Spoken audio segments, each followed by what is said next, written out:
amigos do Grande Prêmio, tudo bem? GP às 10 aqui para falar sobre como a Fórmula 1 tenta se preparar para o pós-crise do coronavírus. Mas antes de mergulhar nesse assunto, gostaria de fazer um convite a todos vocês e aqueles que ainda não se inscreveram no nosso canal. Diante do avanço da Covid-19, de todas as medidas que vêm sendo tomadas para frear o contágio, então a quarentena, o isolamento, o distanciamento social, o Grande Prêmio não deixou de pensar em conteúdo de qualidade. Fique em casa nessa quarentena, Por isso a gente fez uma alteração aqui na programação do nosso canal. Então, além do Paddock GP, do Paddockcast, das edições diárias do GP às 10, o Grande Prêmio ganha novos programas, Nessa semana que passou, já ganhamos o Fala e Fala, programa que vai ao ar sempre às segundas e quintas, às 21 horas aí, com o comando do Vitor Martins e do Gabriel Curti. É um programa de histórias, vai trazer nomes aí de peso do esporte, do jornalismo, das artes. Então, assim, tá muito legal, muito divertido. Já as 2 primeiras edições já estão disponíveis aqui no canal. E nessa semana que entra, Flávio Gomes estreia o Cadeira Cativa na terça-feira, às 21 horas, para falar, sim, de esporte a motor, das corridas mais marcantes, daquilo que mudou a história do esporte. Então, sempre com convidados de peso também, jornalistas que fizeram parte dessa história. E na quarta-feira, a partir das 21 horas também, Game Show aí, comandado por Felipe Noronha. Quem não gosta de uma boa disputa, E mais pra frente teremos automobilismo, esporte a motor, virtual também, com o Thiago Ezequiel. Então, assim, programação de primeira, para você não perder nada, você que ainda não se inscreveu no nosso canal, esse é o momento. Inscreva-se, acione o sininho, deixe seu like, que tem bastante coisa, muita informação, muitos debates, não vai perder. Dado o recado, vamos falar então de como a Fórmula 1 tenta se preparar então para essa pós-pandemia. Nesse momento, a Fórmula 1 ainda não tem noção, nenhuma certeza, se o campeonato realmente vai acontecer em 2020. É natural, porque diante do avanço do coronavírus no mundo, nos países que recebem, que tem etapa da Fórmula 1 ainda daqui para frente, há uma preocupação muito grande. Então a Fórmula 1 não tem noção, Se a gente pegar lá no calendário, a primeira corrida que tá lá é o GP do Canadá em junho, mas eu acho que dificilmente o GP do Canadá tem a chance de acontecer. Na verdade, até a Páscoa eles têm o prazo para decisão.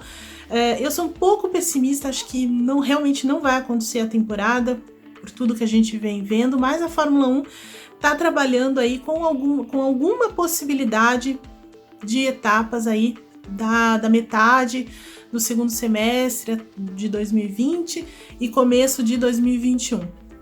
Eu acho um pouco difícil, um pouco otimista demais, mas eles estão trabalhando com essa possibilidade, principalmente por conta do impacto financeiro, A gente pode imaginar que todos esses cancelamentos, adiamentos, enfim, vai causar e vem causando já um impacto grande do ponto de vista financeiro, não só para o grupo que detém os direitos da Fórmula 1, mas também para as equipes. Por isso, nesse momento, a gente percebe uma união que talvez nunca tenha existido na Fórmula 1 entre as equipes, principalmente, mas com a FIA, a Federação Internacional de Automobilismo, e a Fórmula 1 mesmo, o comando da Fórmula 1.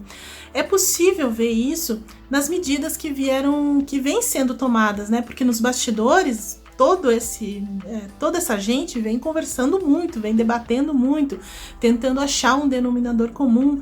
Para quê? Para que o campeonato sobreviva, para que as equipes sobrevivam de forma saudável do ponto de vista financeiro, embora seja um campeonato muito rico, com muito dinheiro, mas mesmo assim tem toda essa preocupação.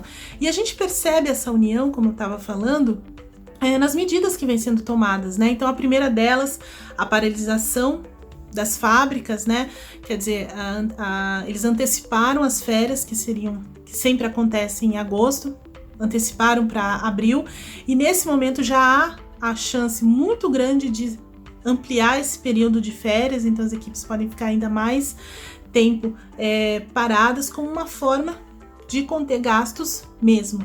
A outra medida que tem a ver com o adiamento do regulamento, então, em 2021 a Fórmula 1 passaria por uma drástica mudança de regulamento, e isso foi transferido para 2022 com um acordo unânime. Então, todas aquelas mudanças passam para 2022, e além disso, está proibido qualquer desenvolvimento pensando em 2022. E isso foi acordado também pelas grandes equipes, o que mostra que elas também estão preocupadas com o resto do grid, né? Então é bem interessante esse movimento. A Mercedes, por exemplo, abriu mão ela lançou, né, na pré-temporada, a gente viu o DAS, que é a direção de eixo duplo, né? Todo aquele sistema inovador que ela desenvolveu e que foi mostrado durante a pré-temporada. Ela também concordou com a proibição já para 2021, embora não vai haver mudança de 2020 para 2021.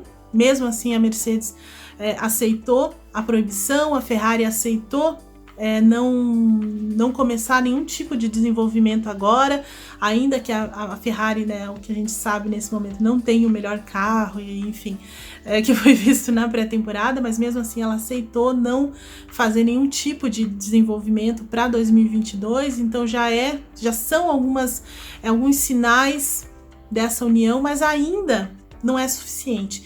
Então, o que tem para frente?